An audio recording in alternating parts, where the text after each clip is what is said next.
옛날에 우리나라에 김익두 목사님이라는 목사님이 계셨습니다.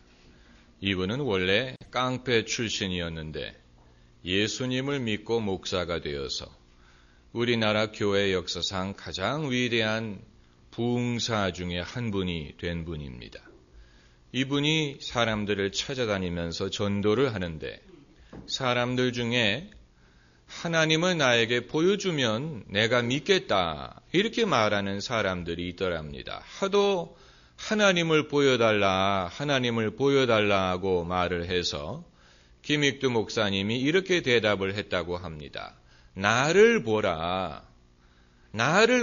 김익두가 변화된 것을 보라. 내가 과거에 어떤 사람이었고 내가 예수님을 믿어서 이렇게 변화된 것을 보면 여기에 하나님의 증거가 나타나지 않느냐. 이런 식으로 전도를 했다고 합니다. 우리가 하나님은 우리 눈으로 볼 수 없습니다. 그러나 하나님이 하시는 일을 볼 수가 있고 그것을 통해서 하나님이 어떤 분인가를 알 수 있습니다. 하나님의 영은 바람과 같다고 했습니다. 우리가 바람을 우리 눈으로 볼 수는 없지만 바람이 부는 것을 느낄 수 있습니다. 바람이 부는 것을 느끼고 또 바람이 나뭇가지와 또 이 잎사귀를 날리는 것을 보고 바람이 부는구나 알 수 있는 것처럼 성령을 눈으로 볼 수 없지만 성령이 하시는 일을 통하여 성령이 움직이시는구나, 성령이 은혜를 주시는구나 하는 것을 알 수가 있는 것입니다. 오늘 본문 말씀을 보면은 예루살렘에 큰 핍박이 일어나서 이 사람들이 흩어지게 됩니다. 흩어지면서 가는 곳마다 복음을 전하는데 안디옥이라는 곳에 가서 이들이 이방인에게도 복음을 전하게 되고 이방인들이 예수를 믿고 안디옥에 교회가 세워지게 됩니다. 그 소식을 듣고 예루살렘의 교회 지도자들이 바나바라는 사람을 파송을 해서 이 안디옥의 상황을 파악하게 하는데 그가 거기에 가서 본문 말씀을 보면은 저가 이르러 23절에 하나님의 은혜를 보고 기뻐했다라는 구절이 있습니다. 그가 과연 무엇을 보았길래 거기에서 하나님의 은혜를 볼 수 있었다라고 말하는지 성경은 설명하지 않습니다. 무엇을 보면 하나님의 은혜를 우리가 볼 수 있겠습니까? 교인들의 숫자를 보고 또 들어오는 헌금의 액수를 보고 교회 건물의 웅장함을 보고 그들의 믿음의 활성화됨을 보고 도대체 무엇을 보면 하나님의 은혜의 증거를 볼 수가 있겠습니까? 오늘 본문을 영어 성경으로 읽어보니까 Evidence of the grace of God, 하나님의 은혜의 증거를 보았다라고 했는데 여러분, 우리의 삶을 이웃과 비교하면 내가 예수 믿고 내가 이웃과 비교해서 얼마나 의로운가, 얼마나 행복한가를 비교하려고 하면 결론을 내리기가 어렵습니다. 과연 예수 믿는 사람이 안 믿는 사람보다 더 의로우냐, 더 정의로우냐, 더 행복하냐, 그것은 결론을 내리기가 어렵고 애매합니다마는 그렇게 하지 말고 시간적으로, 수직적으로 비교를 해서 내가 예수 믿기 이전의 모습과 지금의 모습, 내가 믿음이 자라기 이전의 모습, 과거와 지금을 비교하면 거기에는 현저한 변화가 있는 것입니다. 거기에 현저한 변화가 있고 여기에서 우리는 하나님이 나에게도 은혜를 주셨구나. 하나님이 내 삶 속에도 역사하셨구나 하는 것을 알 수가 있습니다. 이것이 바로 Amazing Grace, 나 같은 죄인 살리신 주의 놀라와라는 유명한 찬송가를 만든 존 뉴턴의 신앙 고백입니다. 그가 과연 무엇을 근거로 하나님의 은혜가 놀랍다, 놀라운 은혜, Amazing Grace라고 고백할 수 있었느냐? 그가 자신의 삶을 남과 비교한 게 아닙니다. 내가 남들과 비교했을 때 이만큼 복을 받고 이만큼 형통하고 내가 잘되고 높아졌기 때문에 하나님의 은혜가 놀랍다라고 한 것이 아니고 이전에 내가 노예 상인했을 때의 과거의 모습, 내가 사람을 파고 살고 못된 삶을 살았을 때의 과거의 모습을 생각해 보니까 나 같은 죄인을 살리시고 구원하신 하나님의 은혜가 놀랍다. 이렇게 고백한 것입니다. 여러분, 우리가 존 뉴턴처럼 노예 상인이 된 적은 없을지라도 그러나 우리는 압니다. 나 자신은 압니다. 내가 예수 믿기 이전에 얼마나 추하고 내가 얼마나 은밀한 죄가 있고 나에게 얼마나 교만이 있고 이것은 사실 하나님과 나만이 아는 것입니다.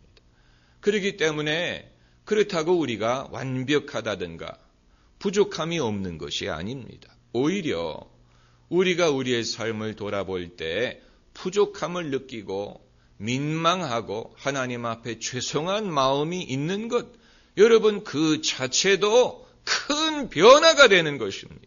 왜냐하면 옛날에는 그런 민망함이 없었거든요.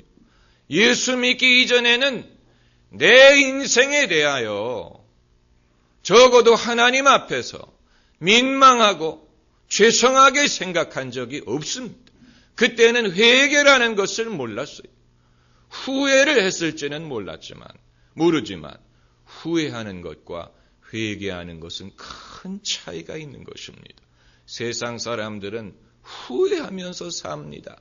그러나 그리스도인은 후회하지 않고 회개하고 하나님께 우리의 죄를 고하고 용서해 주셨음을 믿고 정죄감에 붙들리지 않고 평강을 회복하고 다시 담대할 수 있고 다시 어떤 기쁨을 회복할 수 있는 것은 이것은 그저 후회하면서 사는 것과는 큰 차이가 있는 것입니다.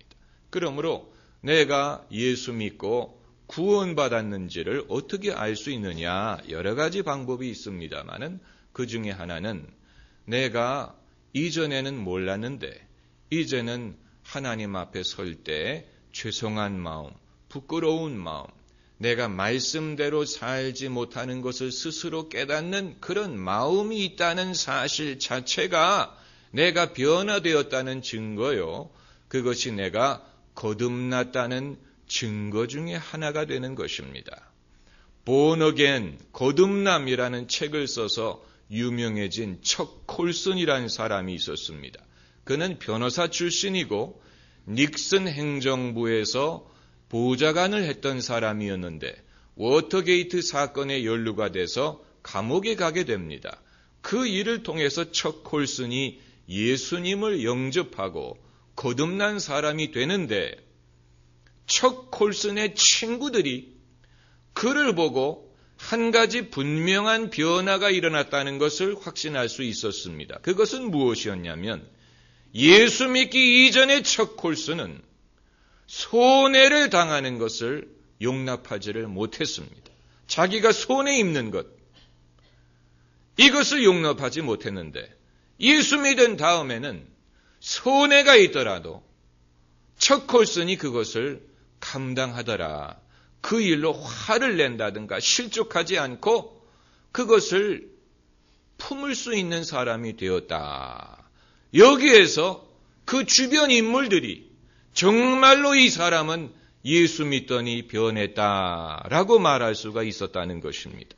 여러분, 우리는 은혜 받는다는 것을 반드시 내가 잘 되고 소원을 이루고 형통하고 부자가 되고 이런 식으로만 생각을 하고 그래야 거기에 은혜가 있고 그래야 하나님이 나를 사랑하는 것이라고 생각하기 쉬운데 그것은 여러분 하나님을 편협하게 해석하는 것이고 그것은 우리에게도 손해가 됩니다. 왜냐하면 우리의 삶에 하나님이 하시는 일은 반드시 내 소원을 이루어주고 잘 되게 하는 것만이 아니기 때문에 그렇습니다.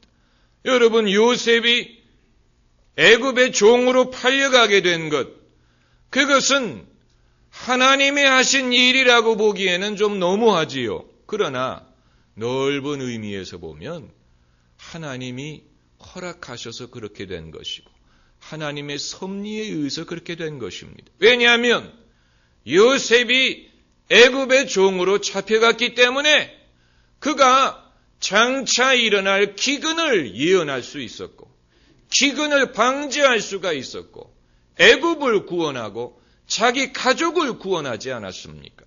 결국 요셉의 형들이 요셉의 꿈의 내용이 싫어서 그 꿈이 이루어지는 것을 막으려고 그를 애굽에 보냈는데 그것이 오히려 그 꿈이 이루어질 수 있는 길이 되지 않았습니까? 그러니까 요셉이 애굽의 종으로 팔려간 것도 하나님의 인도하심입니다. 당장은 고통스럽지요. 그러나 그것을 통과하고 나니까 마침내 꿈이 이루어지고 하나님의 역사가 나타나고 그렇게 된 것입니다. 성경에 등장하는 모든 사람들이 공통적으로 경험한 것이 바로 그것입니다. 하나님이 때로는 나를 낮추시는데 내가 그것을 잘 받아들이고 감당을 했더니 결국은 높아지게 하시는 것입니다. 하나님이 때로는 나를 고통스럽게 하실 때가 있습니다. 욥처럼 다윗처럼 고통스럽게 할 때가 있지요. 나오미처럼 오죽하면 나오미가 이름을 바꿨겠습니까? 나오미라는 이름은 즐거움이라는 뜻인데 나는 즐겁지 않다. 그러므로 내 이름을 쓰다라는 뜻을 가진 마라라고 불러라. 요즘에 마라라는 브랜드 많잖아요. 무슨 막스 마라든지 그분들이 그 내용을 알고 마라라고 하는지 모르겠습니다만은 이처럼 하나님이 우리를 쓴 계곡, 쓴 골짜기를 통과하게 하실 때가 있는데 그러나 만약에 성경이 거기서 끝났다면 누가 하나님을 믿겠습니까? 인생의 경험이 거기서 끝난다면 누가 소망을 가질 수가 있겠습니까? 그러나 그게 끝이 아니었어요. 마라라고 부르라. 그게 끝이 아니고 그 다음 장을 보고 다음 장을 읽어보면 결국은 하나님이 그들의 인생을 쓰게만 하신 것이 아니고 그것을 통과하고 견뎠더니 다시 단물이 흘러나오게 하시더라.